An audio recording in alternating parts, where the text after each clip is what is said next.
जय श्री जय माता दी। हर हर।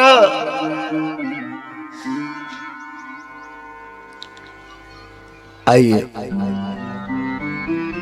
आज तृतीय दिवस की कथा में हम प्रवेश करें।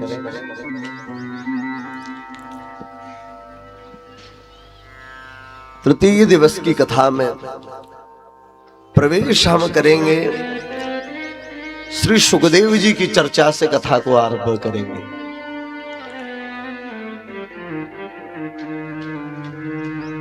कौन है श्री सुखदेव जी महाराज?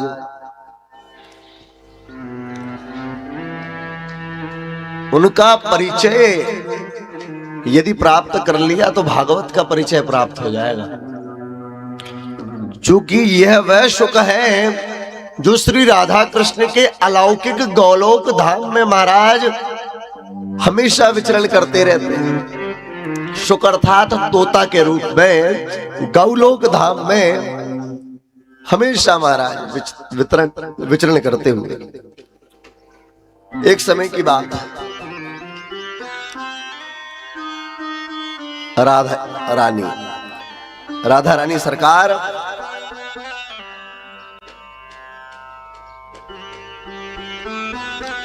अपने गौलोक धाम में महाराज विचरण कर रही थी। उसी समय ये सुखदेव जी महाराज जो सुख के रूप में थे, वो आकर के और श्री श्यामा प्यारी सरकार के कंधे पर आकर के बैठ गए और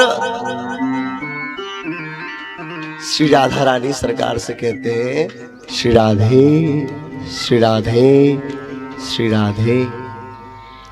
राधा रानी सरकार ने सुखदेव जी से कहा, सुख से कहा, हे सुख राधे राधे मां वद, राधे राधे मत बोलो तो क्या बोलो? कृष्णम वद, प्रिय कृष्णम वद। देखिए कितनी सुंदर कथा है श्रीमद् भागवत। इससे ये समझ में आता है कि कहा जरूर गया है महाराज, बड़े भाग्य मानुष तन पावा, लेकिन मनुष्य बन के भी महाराज सुख जैसी कृपा हो जाए यह संभव नहीं है। अरे जो तोते के रूप में थे गौलोक धाम में महाराज आनंद कर रहे हैं, और हम लोग यहाँ पर मनुष्य बन गए, मनुष्य की योनि प्राप्त हो गई, लेकिन महाराज गुण एक नहीं है।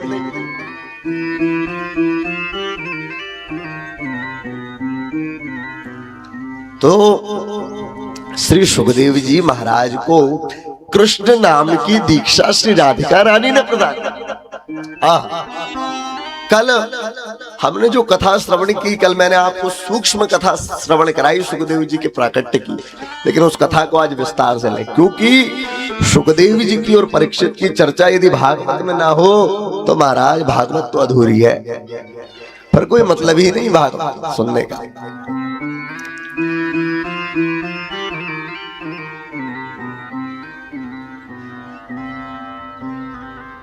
तो श्री सुखदेव जी महाराज को दीक्षा प्राप्त हो गई, और आप जानते क्यों श्रीमद् भागवत में राधा का नाम नहीं है? यही कारण है कि आत्म नाम गुरुर नाम नामाति कृपणस्य च, अपना नाम अपने गुरु का नाम लिया नहीं जाता, और अगर ले लिया श्री सुखदेव जी महाराज ने एक बार नाम तो महाराज हजारों वर्ष की समाधि में प्रवेश कर जाएंगे, और यदि समाधि लग जाती तो वेद व्यास जी महाराज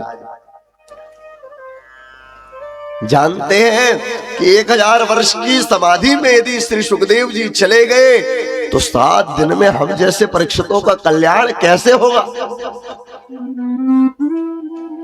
इसलिए राधा का नाम नहीं लिया गया। और ध्यान रखिए, नाम के भूखे कभी नहीं रहने चाहिए। व्यासपीठ से आपका नाम नहीं लिया गया तो जरूरी नहीं कि आप महाराज व्यास जी के हृदय में नहीं है। आपका नाम यदि नहीं लिया है तो महाराज आप लोग तो हृदय में बैठने वाले हैं, आप लोगों का क्या नाम लेना? ये व्यासपीठ सिखाती है सम्मान के लिए नहीं भटकना चाहिए, पद के लिए भटकना नहीं चाहिए। यदि कथा में आए, मैंने आपसे कल भी निवेदन किया था, शांति पूर्वक आकर के कथा में बैठिया।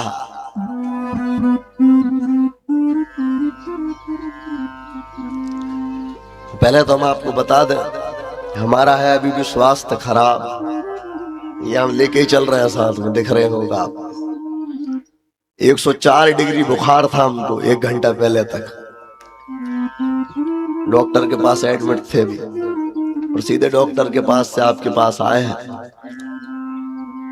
लेकिन भगवान की कृपा से 3 दिन की कथा में, कथा के समय तक भगवान इतनी कृपा करते हैं कि सब सही लगने लगता है।